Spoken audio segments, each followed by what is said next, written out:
meus queridos, está no ar mais um No Olho do Furacão, o seu programa semanal do site de apostas no YouTube, com a lenda Jair Ventura Filho. Mais uma vez presente. O Furacão, mais uma vez presente. E aí, Jairzinho, disponível, disposição, como é que tá aí hoje aí? Tá tranquilo? Pô, muita vontade com a presença aqui da Jaque, que está nos ilustrando e dando para nós também uma aula de comportamento físico, técnico, tátil e etc. Mais uma vez aqui, Jaquiane Correia, técnica de futebol. Obrigado, tá, Jaque, mais uma vez por ter topado participar de 2 sextas-feiras com a gente aí, dando essa aula de futebol feminino pra gente. Falei que ia voltar, voltei, viu? Voltei. E agora a gente vai falar mais de futebol feminino e mais ainda desse esporte que a gente ama, né? Que é a nossa paixão, que é o futebol, né? Claro. Que é o futebol, já que a gente vai esmiuçar um pouquinho aqui. O que eu vou tentar fazer? A gente vai falar sobre os grupos da Copa do Mundo, né? Que o Brasil participa. O grupo do Brasil, vou falar aqui que eu não acho o grupo do Brasil tão maneiro pro Brasil, não, hein? Não sei, você vai me colocar aqui tranquilo. E vou perguntar pro Jairzinho, porque assim, há uma diferença muito grande. Há grandes potências no futebol feminino de alguns países que no futebol dos homens, futebol masculino, pô, os caras nem existem, cara. Então eu quero saber de você. Pô, eu não posso perguntar para outra pessoa. Eu tenho que desse que você está falando que não existe, cite só um. Que não existe no futebol masculino? Pô, Estados Unidos, cara. Estados Unidos não existe, cara. Não ganhou nada, pô. Ganhou nada. O futebol masculino ganhou nada. Mas no feminino, os caras são brabos demais. Pô, os caras são brabos. São tricampeões, eu acho que são os maiores campeões. São tricampeões. Aí, de tri pra tri. Aí, ó. Feminino. Caraca, eu adoro esses trocadilhos. Gostei dessa. Isso é bom para quem está nos ouvindo, falar também com a nossa CBF para poder melhorar a programação, o programa com a presença do futebol feminino. Porque o que nós somos um país de mais mulheres do que homens. Então, por que não? Eu acho que a CBF tem que acordar um pouco mais e olhar por essa divisão e essa categoria, que é justamente a parte feminina, e que eu aposto muito, até porque na minha infância ainda, foi quantos anos lá atrás, na General Severiano, tinha a participação das meninas também nas nossas peladas. Olha aí. E por que agora? Caraca, eu não sabia disso, cara. Agora eu não vejo isso. Segue aí, Jairzinho. Como é que era isso aí? O que está faltando? O calendário, Jaque? Que é? Na sua infância. Eu vou te falar até mesmo da minha própria formação, né? Eu cresci jogando, acho que toda menina, né? Que não tinha categoria de base, cresceu jogando com o seu irmão, até mesmo o seu primo, até mesmo o seu pai, no futebol de rua, né? Isso que a gente não vê mais essa formação no futebol brasileiro, né? Que a gente tem mais a formação do clube hoje, os projetos sociais e as escolinhas cada vez mais franquias agora, até mesmo pela questão da violência, né? Que aumentou no país, e até mesmo a tecnologia, que é algo que a gente vê qualquer criança, até mesmo bebê com o celular na mão, um tablet. Eu acho que a nossa cultura, acho que mudou muito, a nossa sociedade, até mesmo para o esporte, né? Hoje a gente vê as crianças menos coordenadas, chegam no clube, talvez não pôde ter a nossa própria infância, que eu, apesar de ser nova, peguei a nossa infância, onde a gente brincava na rua, subia na árvore, pulava muro, chegava todo sujo em casa, a mãe batia, e entre outros a gente chegava com o dedo esfolado, jogava com o chinelo na mão. Famoso tampão do dedo. Famoso tampão do dedo, qualquer coisa era marcada por gols, né? Que era nossa infância. Eu acho que isso é algo que nos falta bastante.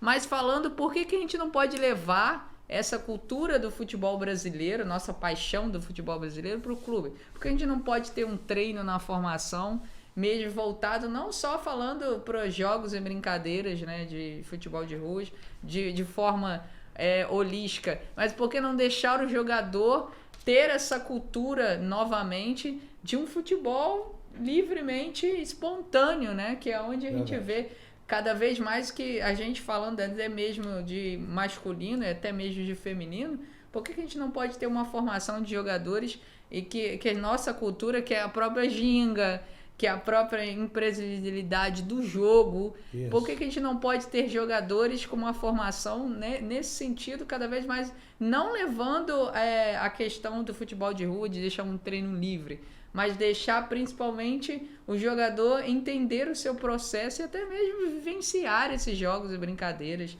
dentro do treino, de uma forma até mesmo, vou dar um exemplo, que a gente não pode fazer um treino na formação, principalmente uma brincadeira tipo pique-bandeira. É um jogo simples, mas é um jogo onde eu estou criando estratégias, onde eu estou criando principalmente trabalho em equipe, cooperação e até mesmo falando de futebol, porque a gente não pode deixar o menino jogar de maneira livre, né? Já que você tocou nesse assunto, eu vou deixar o grupo para depois. Vou falar dos grupos da Copa depois, aí vou fazer aquele paralelo. Mas já que eu tô com 2 técnicos aqui na minha frente, de histórias diferentes, né? Porque você é nova, né? Ao contrário do Jairzinho, que jogou bastante tempo, se consagrou, a gente não precisa nem falar do currículo deste senhor.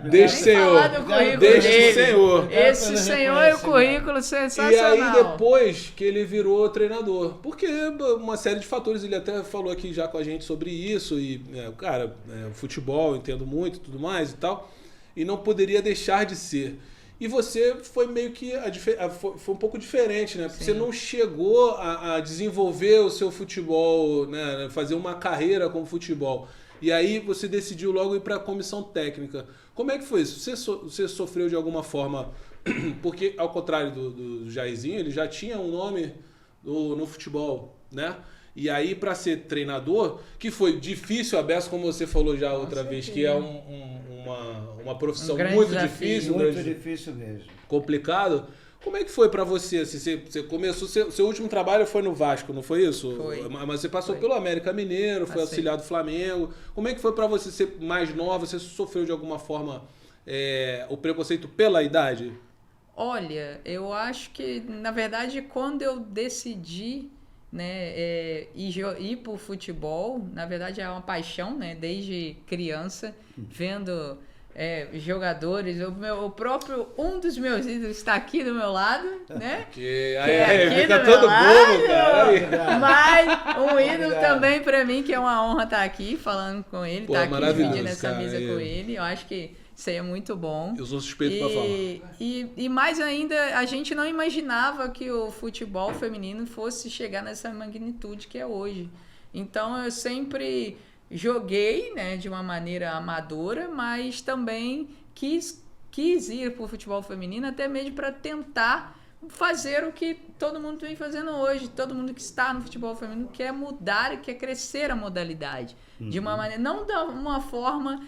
como o masculino, mas de uma forma de ideias diferentes também, de que não sejam do masculino. Então, a gente quer mudar algumas ideias que a gente acha específico para a modalidade. Então, dentro disso, eu sempre me especializei, estudei, para que quando eu chegasse em certa idade, que eu coloquei com 25, mas foi antes... e que eu parasse de jogar e fosse pro futebol feminino para desenvolver o futebol feminino, mudar, desenvolver o seu talento e estar a parte desse quesito. E foi quando eu recebi o convite do Vasco, né, para ser preparadora física no meu primeiro trabalho, depois da Copa do Mundo, inclusive 2019. Mas a minha meta era voltar, né, a jogar depois de 3 meses, mas... cada vez mais que eu me envolvia ali na comissão, mais eu me apaixonava e tinha certeza do que eu queria.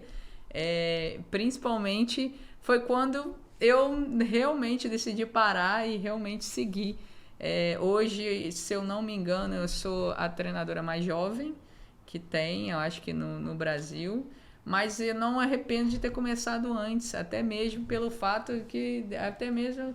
o Jair pode até falar, acho que quando a gente começa cedo dentro de uma profissão, a gente vai cada vez mais amadurecendo. Sem dúvida. E às vezes eu me deparo, né? E falo, às vezes eu tô muito mais à frente da minha idade, né? Que é algo que você falou. Mas é algo que eu venho especializando, eu tenho uma ambição muito grande. Não sou campeã e tricampeão mundial, gostaria de ser. Mas você vai ser. Mas eu vou ser. Mas olha, eu vou te falar. Estamos torcendo. Essa questão que você mencionou de ter cada vez mais.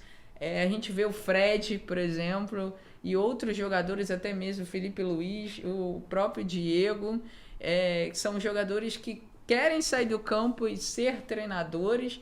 Eu acho que isso é muito bom, porque dividir o acadêmico, que no caso sou eu, estar na mesa com um campeão, um tricampeão mundial, como o Jairinho, trabalhar e ter essa vivência junto perante o campo, isso é muito bom. E a gente vê até hoje algumas comissões sendo formadas nesse sentido, né? De um ex-jogador com um acadêmico, eu acho que se completam bastante, são praticamente iguais. E eu pude até ter experiências na licença B, ter o Roger, que é um amigo pessoal, e entre o próprio Léo, né, que é do Atlético Mineiro. Então, a gente teve alguns assentos ali, insights, que foi muito legal, porque é um ex-jogador com uma visão completamente diferente da minha, que é acadêmica, e a gente aprende junto, né? Eu acho que isso aí é muito importante das vivências. A sua intenção, sim, ela é a mesma que a minha, não importando a idade. Sim. Que a tua intenção é ser vitoriosa. Com certeza. E ao ser vitoriosa, você está promovendo a sua categoria. E eu já desejo boa sorte. Que você, de fato, feliz. Ajude muito o Brasil na sua área do futebol feminino. E que você possa detectar e descobrir diversas craques para melhorar o futebol feminino, que tem qualidade. Repito outra vez. Muita você sabe qualidade. Uma coisa? Diz aí, já. Tem muito talento. Quantas mulheres hoje moram no Brasil, vivem no Brasil e jogam futebol no Brasil? Você que é da mídia. Eu não tenho esse dado. Eu sei que tá mais ou menos de mulher para homem, tá mais ou menos 54% para mulher. Me corrijam se eu estiver errado, mas é mais ou menos isso aí. É 54% de mulheres no Brasil e o restante é de homem. Eu também não sei isso. É mais ou menos isso aí. Você está sabendo que a superioridade das mulheres... Superioridade completa. 54 de homem, você não sabe? E há estados que assim, é tipo 5 mulheres para cada homem. É isso aí. Tem que saber. Então... É 5 mulheres para cada homem. Eu sei que tem estado que tá assim. Tem certeza? Absoluta. Absoluta. Na minha estatística são 9 para 1. Olha aí. Aí, ó. Então, eu não não tô aqui para contestar ninguém, né, cara? Principalmente o dono do programa, né? Não podemos, né? Não podemos. Não podemos. Eu vou falar um pouco aqui. Volta. Eu vou falar um pouco aqui sobre os grupos. Vamos lá. Grupo A tem Nova Zelândia, Noruega, Filipinas e Suíça. Desse grupo aí, a Nova Zelândia é dona da casa, a Noruega é campeão do mundo, né, em 91, Filipinas e Suíça. Esse grupo aí... Eu acho que assim, falando mesmo dos grupos, eu acho que as seleções fortes mesmo, a gente vê, na verdade, né, falando de maneira geral, o futebol feminino mundial, ele cresceu muito, né? Sim. Eu acho que as suas seleções mesmo potencializou bastante. Melhoraram bastante, né? Melhoraram muito. Eu acho que até mesmo a seleção da própria Espanha, né? Que a gente fala... Tá no grupo C, com Costa Rica, Zâmbia e Japão. Rica. A gente vê o próprio Estados Unidos, que foi o pioneiro nessa questão também de evolução. A gente vê todas as seleções se igualando muito. Que, se eu não me engano, foi até um tema de matéria que saiu há pouco tempo agora, falando exatamente dessa disparidade. Até mesmo o próprio Brasil, que evoluiu muito sua questão tática de jogo. Perante mesmo a novos talentos que estão dentro da seleção, né, sendo testados, e até mesmo falando dessa jovialidade junto com também Marta, com a experiência, que a Marta, né, é um ícone, a Marta tem que estar no grupo, e falando mesmo dos pensamentos da Pia. Eu acho que isso é um processo a longo prazo, né? mas o Brasil vem dando respostas muito positivas.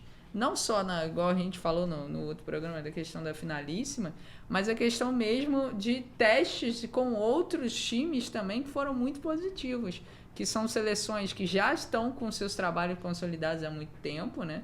Então, acho que o Brasil tem uma tendência de se consolidar cada vez mais o seu trabalho, mas não esquecendo da categoria de base que alimenta o time principal, né? Mas eu falo isso até mesmo pelas outras seleções. Eu acho que essa é a ideia. Eu acho que todos se alimentando das suas categorias de base, que já são consolidadas, principalmente falando em alguns times como França, Suécia, Alemanha, Estados Unidos. Então, que já tem as suas seleções de base, até mesmo campeãs mundiais. Eu acho que isso vem, essa é a ideia que o Brasil tem que ter perante ainda. E eu falo mesmo até a questão da questão do Jairinho mesmo. Ele pode falar até um pouquinho mais da questão da época dele. Como isso era importante também, né? Dentro da Copa do Mundo. Olha aí, eu nem preciso falar. Ela já tá fazendo uma observação, uma colocação muito real. Né? Até por que falta nós chegarmos? Uhum. Você quer omitir. Por que falta o Brasil se igualar a uma França e etc? O quê? Eu tinha perguntado isso o que é realmente... O que falta? É questão emocional, porque muita gente, assim, até para contextualizar e para encorpar um pouco mais o que o Jairzinho falou, na época que a seleção chegou na final, final olímpica ou semifinal olímpica, tinha muito aquela questão da Marta quando perdia e chorava, aquela situação. E, pô, o brasileiro, eu acho que o brasileiro, ele não lida muito bem com esse negócio de ficar chorando o tempo todo, sabe? E quando perde, então, nem se fala, sabe? Se você ganhar e chorar, beleza, pô, passa batido. Mas, pô, se você perder e chorar, os caras ficam putaço. Então, tipo assim, de alguma forma, essa questão emocional da seleção, se é que é emocional, tá? Uhum. Atrapalha de alguma forma, porque para jogar uma Copa do Mundo tem que estar mente sã, corpo são, tem que ser total. Então, essa questão emocional atrapalha, mais ou menos? Você que jogou a Copa do Mundo. Depende do comportamento de cada ser. Depende. Aí é individual, aí são ação individual. Em 70, por exemplo, decisão para entrar em campo. Eu tive a primeira experiência de Copa do Mundo em 66. Foi uma tragédia. Em 66, você já detectou. Mas por que tragédia? Pô, saiu na primeira fase, pô. Empatou com Coreia do Norte lá. Tá. Pô. Mas escuta. Pô, foi ruim, Jairzinho. Pelo amor de Deus, pô. Onde está o erro? Eu acho que foi. O erro principal. Eu acho que foi questão emocional, talvez. Nada disso. Não? O erro principal foi excesso de convocação. Primeiro. Segundo, outro erro, não teve localidade fixa. Começamos a conhecer o Brasil todo. Porque eram campeões do mundo, né? Cada semana jogando em um estado do Brasil. Diferente, né? Terceiro, a definição da comissão técnica de dizer, poxa, pelo menos os meus 11 titulares são esses que aqui estão. Entendi. Então o desequilíbrio emocional total, porque ninguém sabia quem era quem. Ali, que é um pouco até voltado para o futebol. Estou dando como experiência. Ali, só o Garrincha que era titular. Em 66? Claro. Mesmo tendo o Gilmar, tudo isso, Djalma Santos, mas só o Garrincha. O fenômeno era o Garrincha, pô. Melhor era o Garrincha. Você chegou a jogar aquela Copa? Agora imagine só. Eu fui convocado como ponta direita. E tem meu ídolo, o maior jogador do mundo. Como é que eu ia jogar no lugar do cara? Esse era banco do Garrincha. Era um espetáculo, cara. Que era um espetáculo. Mas já era coroa, né? O Garrincha. Ele já era meio coroa, não era? Em 66. Olha o negócio de coroa. Coroa, mas dava caldo. Tá vendo só? Deixa aí. Coroa, mas dava caldo. Tu vai chegar lá também, cara. Tu vai... Não, cara, não foi isso que eu quis dizer, cara. Já Quero tem dizer... toda a demonstração da Não. Não, cara, Bom, que eu quis dizer que ele já não estava no auge. Já tem toda a demonstração de uma velhice precoce, né? Você está dizendo que tu é jovem, né? Tá vendo, né? Em 70, Jairzinho, como é que foi o clima? A mudança foi generalizada. Em 66, a nossa comissão técnica cometeu um grande erro para mim. Convocou 44 jogadores. Com o João Saldanha ainda. Não, tá vendo? 66. 66. 66, Não, eu tô falando em 66 70, é pô. 66, Não, eu tô falando em 70, pô. Tô falando em 70. Como é que... Pô, você passou por 66. Aí em 70, como é que foi a mudança dessa A questão mudança tá emocional? nesse. Primeiro ponto é esse. A convocação de X jogadores, Ah, entendi. que foram 25 jogadores. Até um ia ser cortado. Segundo item, todos fazendo a preparação no mesmo local. Numa concentração para todo mundo. Terceiro item, treinamento duplo, de manhã e de tarde. Em 66 não teve nada disso. 66, exemplo, cada semana nós íamos para uma localidade brasileira, um estado brasileiro. Foi mais político do que realista de como se deve se preparar para jogar uma Copa do Mundo. Ali, ninguém, só o Garrincha, que nós achamos que era o titular. Os outros todos queriam ser titulares, eu também. Todos brigando, né? Aí fomos para a Copa para jogar, a comissão técnica me escalou de ponta esquerda. Tem até uma coisa que a gente estava falando nos bastidores, o Jairzinho. É muito engraçado, porque vou perguntar exatamente. A gente ia falar dos grupos aqui, a gente acabou. Verdade, você está certo.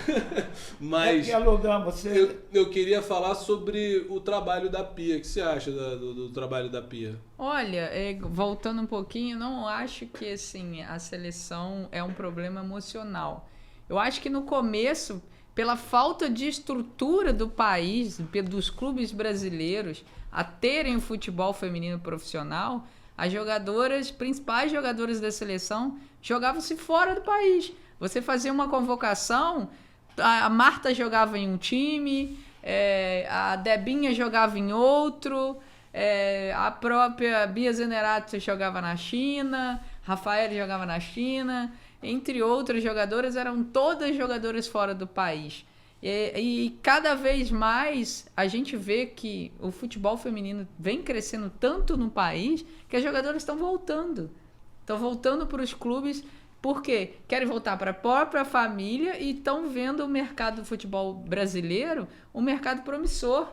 Hoje a gente vê cada vez mais jogadoras que jogavam o UEFA na Europa quererem voltar para o Brasil perante até mesmo por conta dessas estruturas, da visibilidade que o Campeonato Brasileiro tá cada vez maior, e isso é muito bom. É o que o Jair até falou, porque que nós temos uma seleção feminina do Brasil que eram jogadoras da Europa que não conviviam, às vezes nem jogavam contra. Então, era algo que é um processo a longo prazo. Eu acho que quanto mais a gente evoluir o futebol brasileiro perante profissional, estrutura, gestão, entre outras questões, visibilidade, quanto mais a gente fazer isso no Brasil, mais a gente vai potencializar o nosso futebol brasileiro, porque são jogadores que já jogam juntos, já se interagem, já estão próximas umas da outra. Eu acredito que seja isso um processo a longo prazo. E mais ainda o pensamento da Pia, porque a Pia e aí os membros da comissão, e até mesmo falando mesmo dos clubes que eu passei, vários clubes elas estavam lá, vendo o dia a dia da jogadora, vendo os jogos da jogadora, e como que ela vai pegar um avião e ir para a Europa para assistir a jogadora o dia a dia. Eu acho que isso, a jogadora se sente até importante, e não só elas que são convocadas, todas se sentem importantes, claro. Todas se sentem que são vistas perante a seleção, e até mesmo a forma de você captar esse talento e desenvolver esse talento, de estar com a comissão, que é muito legal quando a gente chega no treino, e até mesmo já vivenciei alguns treinos que a Pia estava, poder conversar com ela, saber os pensamentos dela e até mesmo saber trocas dela, o que ela espera daquela jogadora, né? Certo. E o que ela, mais ainda, o que você pode desenvolver para atingir uma coisa que ela quer para o futuro. Então, eu acho que isso também é uma aproximação muito boa da seleção. Que vem desenvolvendo, isso vem O até trabalho mesmo, dela te agrada? O trabalho dela me agrada bastante. Isso de jogo. Agrada na minha bastante. observação também tem outro ponto importantíssimo aí. Quanto mais elas jogarem juntas, mais elas vão se conhecendo. Sim. Principalmente no relacionamento humano. Da brincadeira, do respeito. Uhum. Entendeu? E o principal é conhecer a característica uma da outra. Perfeito. A fulana pega a bola, primeira ação dela, quando a bola chega nela, ela domina ou toca de primeira? Ela dribla ou passa a bola? Tudo isso necessita o quê? A integração. Está jogando junto. E tem a parte do emocional, de como certeza. poder se comunicar uma com a outra. Tem umas que gostam de conversar, tem outras que não gostam. Tem uma que é brincalhona, tem outra que não é. É mesmo o comportamento nos adultos, nos homens. Uhum. Tem um jogador que gosta de conversar, tem outro que não conversa, tem outro que gosta de brincar, tem outro que não gosta. Então, para que isso se ajunte e seja positivo, elas têm que estar juntas num período bem maior. E jogando aqui no Brasil, elas vão se conhecendo. A fulana pega a bola dessa maneira. Primeira iniciativa dela qual é? Ela dribla ou ela passa? Entendi. Caraca. São pontos. Pô, que show. Super cara. positivos. Hoje, Entendeu? hoje... Que é necessário. Eu estou convivendo com vocês aqui, eu estou vendo. Tem um cara aqui que ele adora gozar o outro, né? A gente nem percebeu. Entendeu? Não, então. Cara, é muito interessante você falar isso, Jairzinho. A gente tinha falado aqui nos bastidores sobre jogo mesmo, né? Verdade.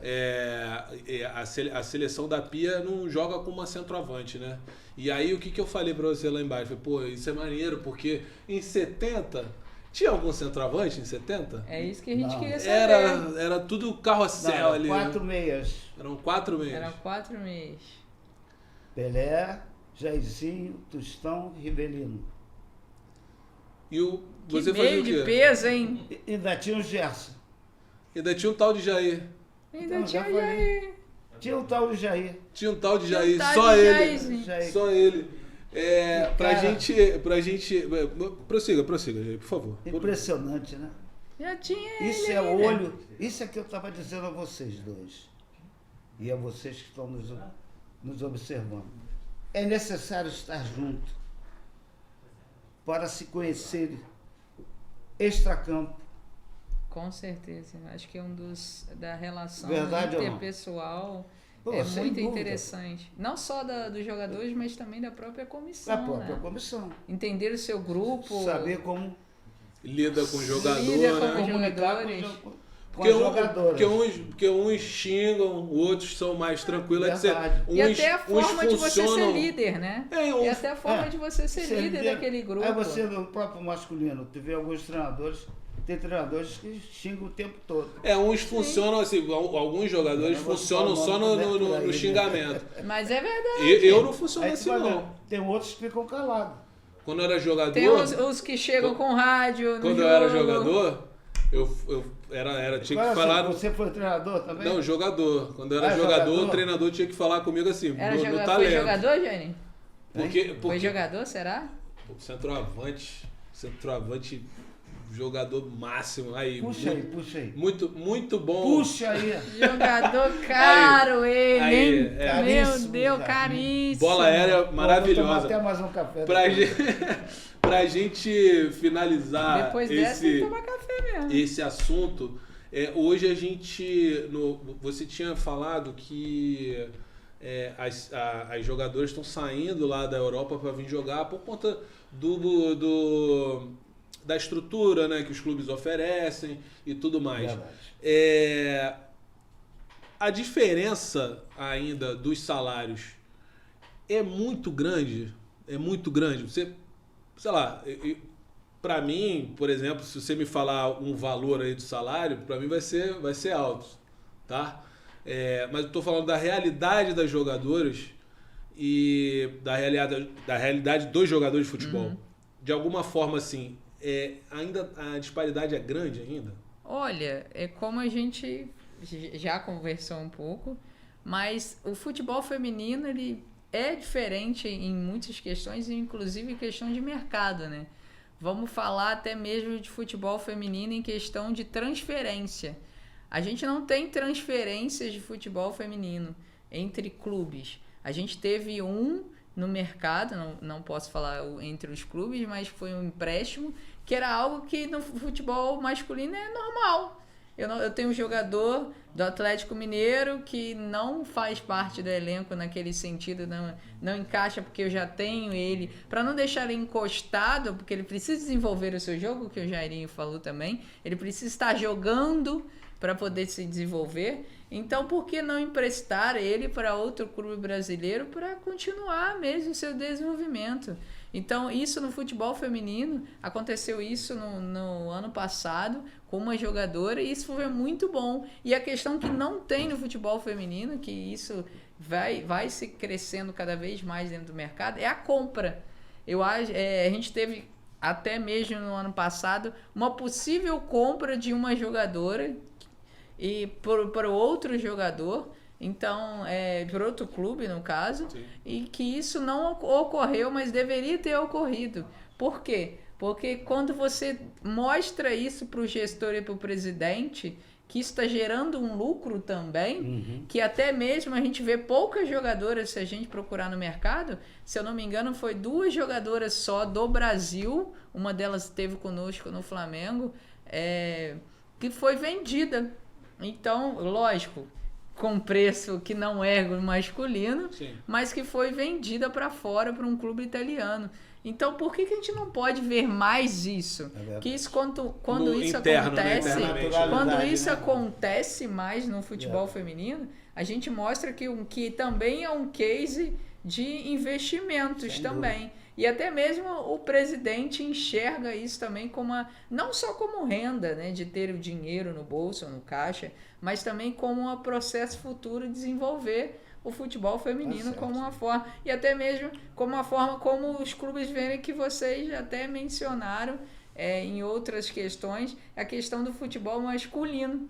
Porque que tem jogador de 16 anos que já é vendido para um jogador europeu que precisa ter 18 anos para poder ir. Por que o feminino não pode ser essa questão? Acho que não está longe para que isso aconteça, mas para isso a gente precisa consolidar cada vez mais, desenvolver a nossa base, para esse talento chegar com mais, de forma mais, a gente não pode dizer pronto, né, porque a gente está em evolução a vida inteira, mas para chegar com uma forma de expertise e até mesmo tempo de prática do futebol feminino não é o mesmo tempo de prática do futebol masculino, né? Até mesmo que categoria de base masculina, desde o sub-5, sub-9 no clube, e o feminino não, tem clube que não tem, né? Até mesmo eu vou falar que a Ferroviária fez agora a categoria sub-12. Isso foi um marco sensacional, maravilhoso.